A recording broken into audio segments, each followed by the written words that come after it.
Hello guys, kamusta? So, natin ito bago no, nga pangutana gikan sa tong amigo. Ningon siya nga, pre, kamusta?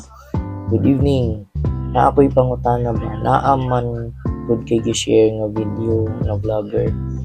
Dugay na sad namo giplano ang mga broad para sa akong pamilya. Unsa mas maayo, mas maayo maning mangutana ta sa mga naa na sa abroad. Ikaw pre, kamusta mo diya? Unsa may matambag nimo nako? So pre, ang akong matambag nimo, if nagid kay stable na trabaho sa Pilipinas, na kay sakyanan, na kay balay, and ma-provide nimo ang needs nimo sa mga anak, mas better nga magstay na lang ka sa Philippines, and at least enhance na lang nimo ang imong skills kung unsay naa ka diha. Sa tinuod lang, dili gyud dalim diri sa Canada.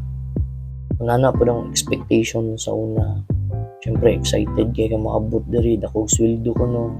Although dakog sweldo diri. Pero ang time dili nimo mapalit diri. You cannot buy time here na gusto nimo. Sa Pilipinas man pag Sunday weekends gani nagalaagid mo sa mga mag-ina. Karon dili na mo na mabuhat diri. And dili sad pwede nga mamili kag trabaho. Ako ako'y time na ako'y schedule nga 3 AM to 11 AM.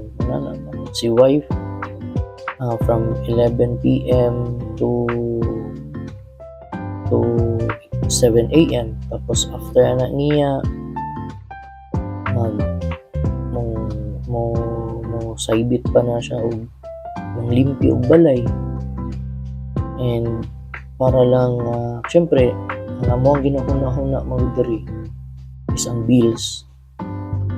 So grabe na pa mi sa adjustment period until now. And isa pud sa mga problema isang weather ba, kay bugnaw kayo, dili ka kalihok og tarong, labi na og wala kay sakyanan.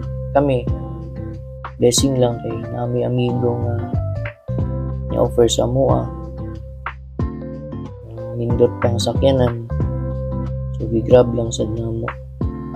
So dili ko siya lalim, pero wala na ko gina-discourage ang gusto mo adto diri. Mas better man kung ginang matry ninyo kung unsa ang kinabuhi nga naami diri. Dili lang kay diri sa Canada, kundi pati siguro sa tanan, pati siguro sa lain lugar like US or asa diri sa kalibutan. So mao lang kato lang, simple advice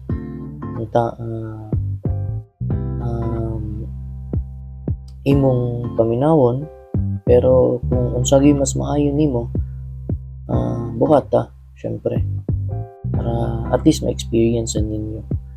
And wala man gud na sa para sa wala gud na sa kung unsay wala, I mean